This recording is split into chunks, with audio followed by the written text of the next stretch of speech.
Hello and welcome back to WD18, the Watford fan channel. And welcome to another episode in the Speaking Up series where I'll be speaking to different individuals in the Watford community to raise awareness for certain social issues and most notably mental health. My name is Sam and today I'm joined by a very special guest. So welcome to the channel. It's Ali Noble from Hertfordshire Mind. How are you, mate? You all good? Good, thank you. Yeah, pleasure to be Good. here. I don't think I've been referred to as special before, so that's quite nice. We're going to talk about a few things today. Mental health, a bit about football, a bit about what you do at Mind as well. So yeah, first of all, how are you doing generally in terms of your mental health before we get on to anything else? Oh, I'm glad we started there. That's great. Today I know that I went to bed too late. Sounds very adult, and immediately I know there's a barrier there. Like, you're going to talk about going to bed late? That's a bit sad. Yeah. But we all know that if your sleeping pattern is disrupted, it's going to affect your mood. So yeah, thankfully I've had a good day because I went into work. I'm based at the Watford Centre on St Albans Road, right. Hertfordshire Mind Wellbeing Centre. So had some awesome chats with great people there, colleagues and clients. I'm not calling them clients anymore, sorry, I'm in that bad habit. People. Yeah. And so generally good, thank you. Yeah, I mean, it's a big question. I could go into the whole pandemic and managing that, but I won't. Yeah, no, it's certainly a big question, and I feel like it's something that does need to be addressed a lot more. I mean, it's part of your day-to-day job, but I feel like particularly since the pandemic, it's something that has been in the conversation a lot more, which is really, really good. But tell us a bit more about what you do at Mind and what Mind as an organisation does specifically, the Hertfordshire one. Okay, we've got 7 centres in and around Herts, and we run groups for different types of mental health conditions. We run groups depending on background as well and preferences. We have expanded like the last year or so in a very, very inspiring way, in my opinion, and adapted to, incredible, I don't want to say unprecedented, that was used too much, that word, but, an incredible time for everyone. Everyone struggled in one way and another. So we're, I guess, in a nutshell, trying to provide that support as best we can on an individual or family basis or group setting, as well as identify needs, growing needs, in and around Hertfordshire, identifying needs and then providing solutions, hopefully, or support for that. And my job specifically is a peer support worker. Okay. And we're employed on our lived experience. So peer support workers are not qualified counsellors or therapists, but we've gone through quite a lot. We've all got a story to tell, again, as most people have. Maybe we might have had more than most or dealt with a bit more than most, perhaps. And we provide one-to-one support typically. Okay. Yeah, no, that sounds really interesting. I mean, personally, I'm not personally too sure on your story. I'm not sure if you're confident in sharing it here, but I'm someone, if you follow my stuff on Twitter, I suffer from post-traumatic stress disorder. It's something that I've had since the age of 4, something that I've learned to deal with, I think, quite well. I got into university when, often in primary school, I was doubted for, whether I even last in school. And I thought I was often quite misunderstood. So I'm not sure, Ali, if you want to share a bit more about your background and your story. I'm smiling because I was very much misunderstood at school, that's for sure. Yeah. I guess the bullet points would be parental divorce when I was 7. It was I'm mindful of who might watch this, so I'll just say it was a difficult household to grow up in. And my mum left with my brother. I was 9. That was my decision to stay with my dad, by the way. So I was 9, my brother was 6. So we got split, which is quite unusual to have siblings split. And that was difficult, to say the least. My dad was disabled and he had muscular dystrophy as well as emphysema, which is quite a lethal combination. If anyone's familiar with for people that aren't familiar, muscular dystrophy is a muscle wasting disease. Gradually eats away at your muscles and that you're born with it. Yeah. So he deteriorated. So I basically became a carer without even knowing I was a young carer. It was just life, Yeah. And as he deteriorated, I got to 17 and he passed away quite suddenly.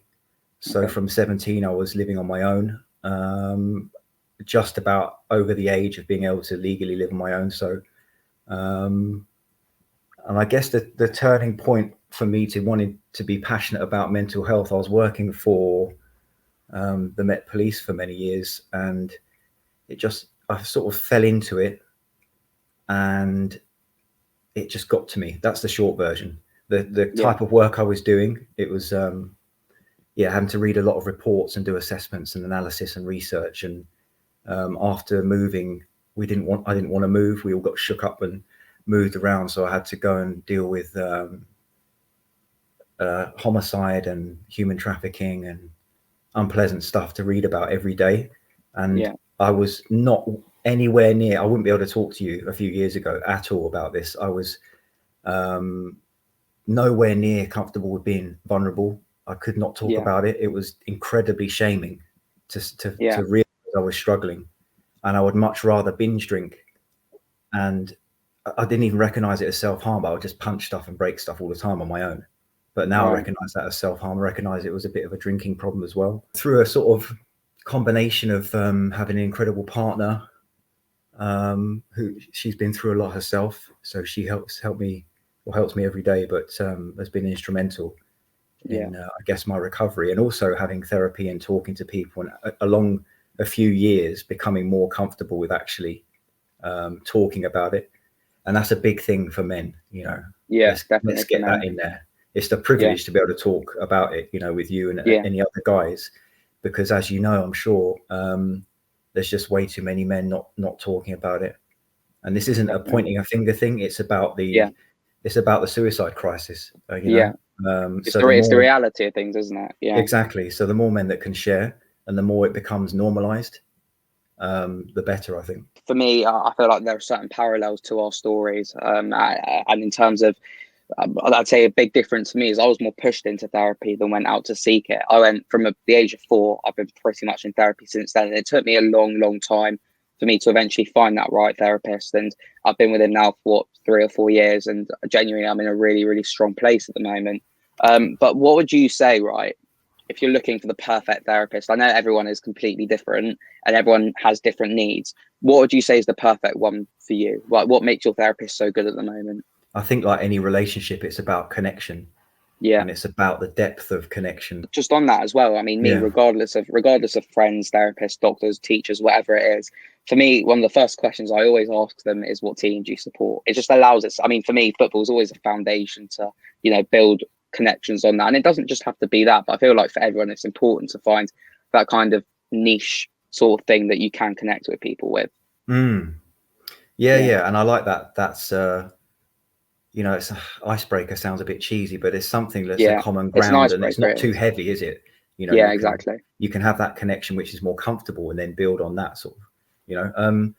For me, it was looking on a database, which I can't remember now, but it's pretty much a national database of qualified therapists. Maybe the website will come to me, but I was scrolling through, and that initial connection was from her bio, essentially, which was I felt very sort of heartfelt and very she was speaking about the things that mattered to me in terms of connection, rather than a lot of, and again, I'm not saying this is wrong or anything, but it's not my thing. A lot of therapists were listing what they've done or what they've achieved or what their qualifications are, and it was all very mind based rather than heart based. I was looking for someone who was talking maybe about nature or, you know, important things like that to me. So what makes her good is, I think, is her level of presence. And this is something we can all cultivate, you know, how aware are we in the moment? And usually it's about your breathing. I wasn't thinking about my breathing just then, but now I am. So that I'm a little bit more present. Okay, a bit more relaxed. She's just I feel incredibly heard. There's not one moment in 18 months or more, maybe 20 months now, and hours of talking, where I thought, you know what, I don't think she quite listened to me. I think she drifted off there, or, you know, she's always reflecting that back and picking up what I'm saying and expanding on it and delving into it a bit more. What did you mean by this? Oh, you noticed you said that. A bit like what you were doing, actually. You're a very good active listener, because you interjected, didn't you? You said, oh, on that, do you mind? You know, things like that. You feel heard. Then that's priceless. Exactly. You want it to be what personally I didn't like, and for our listeners out there, bear in mind it's very subjective therapy. You know, everyone will have it different. You might like this. I didn't like it when it was almost like a Q&A session. Like, hi, how are you? I'm good, thank you. How are you? Good. How is your, like, that sort of thing? It's just, it's not a case of it being boring, but I like having an interactive conversation. Here, I know obviously you need to have that strict line between, patient and friend sort of thing, but I like having a conversation, getting to know them a bit more as well. But one thing that therapy certainly helped me with was finding coping mechanisms that have really helped me to this day. We've touched on them with the getting to know, with the speaking up video with Jacob. But for me, obviously, football, exercise, hydration, also important for me. But what coping mechanisms do you have personally? It's always in the morning. The morning I found, again, this is probably universal, really. Like if you've had a bad morning, Yeah. you know what I mean, inverted commas, it will set the tone for the day. And that's something that I've just been reminded of, especially with this last year, 18 months that we've all had. I have a morning routine of getting up at a certain time, usually at least before 8, probably a bit earlier. And now I'm in that habit. I've got a body clock now, whereas before it was a bit casual. It didn't serve me very well. So I'm getting up at a rough, similar time, which works for me. And I don't put on any screens. This has all come from a lot of practice. There's a lot of resistance there. It's difficult. You have these well-trodden paths of just quickly picking up your phone. And I've done it still now. I pick up and I'm like, what am I doing? I didn't even think about it. So no screens, into the garden, unless it's raining or whatever, or outside somewhere. And I do Qigong. I don't know if you've heard of that. It's kind of like very slow, kind of like Tai Chi. Right. But it's very, very basic. It's basically hand movements, typically hand movements with breathing. So for me, I'd struggled with meditation. I always knew how good it was and read a lot of science on it. And just it's clear that meditation is amazing for us, potentially. Yeah. But I needed something physical to do with my hands so I can then focus. So essentially it's breath work. So checking in on how I'm breathing and maybe just do 2 or 3 minutes throughout the day here and there, but definitely in the morning, no screens, Qigong, which there's loads on YouTube you can follow along to, and also emotional freedom technique. I don't know if you're familiar with that either, but EFT is explain. It can look a bit quirky if you haven't seen it before, but it's essentially tapping. They call it tapping sometimes for short, but EFT, emotional freedom technique, you tap whilst working through your emotions. And it's something I work with my therapist. She's a qualified EFT practitioner as well as psychotherapist. So that conjunction of talking therapy with EFT, which is a somatic practice, body practice, is incredibly powerful. And again, the science behind it I recommend. It's well worth looking up. I recommend anyone that's interested in that sort of thing, likes a bit of peer-reviewed journals or just casual articles on the science. It's unbelievable, really, when you read up on it, especially for pain. Anyone that has chronic pain or even a headache. I had the other day, I did EFT on this quite bad headache, about 7 out of 10 it was. 90 seconds later, it was about 2 out of 10. There's a pathway that you tap on with the meridian points like they use in acupuncture. And it's been shown now to directly affect the amygdala, which is our fight, flight, freeze response circuit. I don't think they're quite sure of how it works exactly, but they know it affects us and puts us into that rest and digest state, which is what we should be in or try to be in, all the time. And the more we're out of it, the more we're going to find. So in a nutshell, it's breath work, EFT, Qigong for me. Perfect. Thank you. So just before we wrap up, do you have any last messages for people, for our viewers? Yeah, I know it's going to sound easier said than done, but just try and reach out when you can. Maybe it's an overused phrase, but try and at least consider, if you're going to have a bad day, what you would do, who you're going to reach out to. Choose one person, choose the method, have that plan, and if you're feeling, you're struggling at the moment, and you're in Hearts, then look up our website. If you just search Hearts Mind or Hertfordshire Mind Network. How can we reach out to you? We'll leave everything in the description, an email address for mine, the website, but what's the best way to reach out, would you say? If you're in crisis, we have a crisis line from 7 o'clock, 10 minutes time actually. 7 till 1 a.m. every day.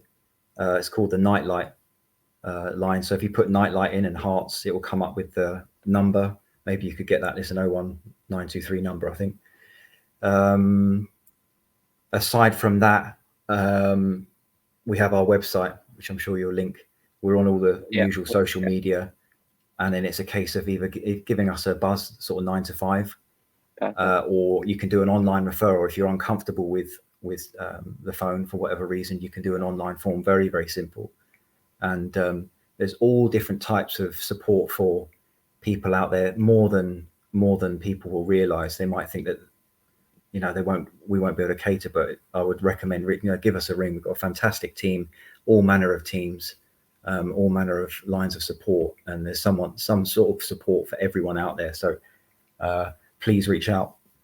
Perfect. Thank you very much, Ali. It's been a pleasure. Really enjoyed that. Really interesting. Thank you so much for joining us again for another episode of Speaking Up. Today was with Hertfordshire Mind. Please have a look at the links in the descriptions. Please speak up. It's so important. Can't tell you anymore how important it is. But make sure to like, subscribe, turn on your post notifications, and we'll see you soon for another video.